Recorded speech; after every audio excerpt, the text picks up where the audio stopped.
বলে তাড়াতাড়ি দাও, ভিডিও পরে করো। এখন যদি আমি ভিডিও করতে চাই তাহলে আমি আর ভাগেই পাবো না খাবারটা। রং চাটা এত মিষ্টি হয়, এত মিষ্টি আমি রং চা আগে কখনো খাইনি। এরপরে ও চা খেতে খেতে পুষ্পা হয়ে গেছিলো, পুষ্পার মতন চা খাচ্ছিল। এরপরে দেখলাম একটা আন্টি দুধ চা বিক্রি করতেছিল। ওই আন্টি 12টা পর্যন্ত দোকান খোলা রাখে। সো হে গাইজ, আসসালামু আলাইকুম। কী অবস্থা সবার? আমরা সবসময় সকালবেলায় ঘুরে থাকি, তো আজকে ভাবলাম একটু রাতে ঘোরাঘুরি করা যাক। তো রাত 10টার পরে আমি আর আমার ভাই মিলে চলে গেলাম ঘুরতে ঘুরতে কেশবপুর। তো কেশবপুরে যে হাঁটতেছি দেখলাম কেশবপুরে সব দোকানপাট বন্ধ ছিল। কারণ কি এখন নতুন নিয়ম অনুযায়ী 7টার পরে সব কিছুই বন্ধ থাকবে।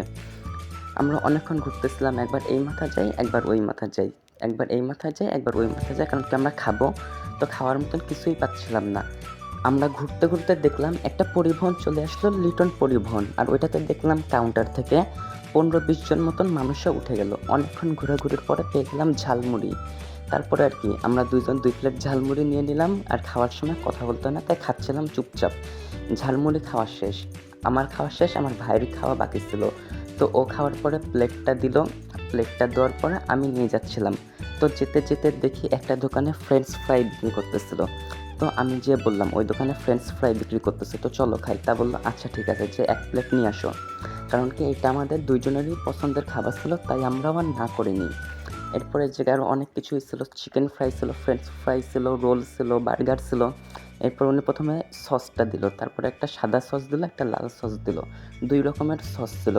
এটা হচ্ছে আমরা কেশবপুরে ঘুরতেছিলাম, আর আমরা যে কখনো ভাবিও না যে আমরা আমাদের পছন্দের খাবারটা কেশবপুরে পেয়ে যাব। ও বলে তাড়াতাড়ি দাও, ভিডিও পরে করো। এরপর আমরা খাচ্ছিলাম, আর খাওয়ার সময় কথা বলতে হয় না, সেটা তো তোমরা জানোই। এখন যদি আমি ভিডিও করতে চাই তাহলে আমি আর ভাগেই পাবো না খাবারটা, তাই আর ভিডিও কম করে তাড়াতাড়ি করে খেয়ে নিচ্ছিলাম। তো খাওয়া দাওয়া শেষ, সোনার বাংলাদেশ, এই ডায়লগটা কার তোমরা কে বলতে পারবা? খাওয়ার পরে আর একটা ছিল, ওই একটা আবার কী করলাম ভিডিও করার জন্য, একটাও আমি খেয়ে নিলাম। ভিডিও করতে গেলে ভালোই হয়, ভিডিও করার নামে খাওয়া যায়। এরপর আমি যে প্লেটটা দিয়ে আসলাম, তারপরে দেখলাম একটা দোকানে রং চা বিক্রি করতেছিল। তো আমি ভাবলাম একটু রং চা খেয়ে দেখি কেমন লাগে। তো রং চা সত্যি কথা কী আর বলবো, ও বলতেছে এইটা আমাদের কে নিতে বলছিল, রং চাটা এত মিষ্টি হয়, এত মিষ্টি আমি রং চা আগে কখনো খাইনি। এরপরে ও চা খেতে খেতে পুষ্পা হয়ে গেছিলো, পুষ্পার মতন চা খাচ্ছিল।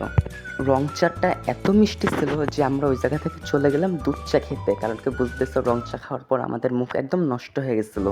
প্রথমে আমরা একটা দোকানে গেলাম, সেই দোকানে যে শুনলাম সেই দোকানে নাকি দুধ চা নেই। বললো ভাইয়া দুধ চাটা শেষ হয়ে গেছে, অন্য কিছু নিলে নিতে পারেন। আমরা বললাম না থাক ভাইয়া, অন্য কিছু নিব না। এরপর আমরা সেই দোকান থেকে বের হয়ে আসলাম। বের হয়ে এসে আমরা আবার গাড়িতে উঠে পড়লাম, ভাবলাম অন্য কোনো দোকানে যেয়ে দুধ চা খাবো, কারণ কি আজকে দুধ চা তো খাওয়াই লাগবে। ও বলতেছিল রং চাটা খেয়ে খুব বিপদ হয়ে গেছে। এরপরে যেহেতু 11:30 থেকে 12টার মতন বেজে গেছিলো, আমরা কোনো জায়গায় দোকানপাট খোলা পাচ্ছিলাম না, তাই আমরা অনেক ঘোরাঘুরি করতেছিলাম। ও বলতেছে আজকে দুধ চা খেয়ে বাসায় যাবো, যাই হোক না কেন। এরপরে দেখলাম একটা আন্টি দুধ চা বিক্রি করতেছিল। ওই আন্টি 12টা পর্যন্ত দোকান খোলা রাখে। আমরা তো শুনে অবাক হয়ে গেছে যে উনি 12টা পর্যন্ত দোকান খোলা রাখে।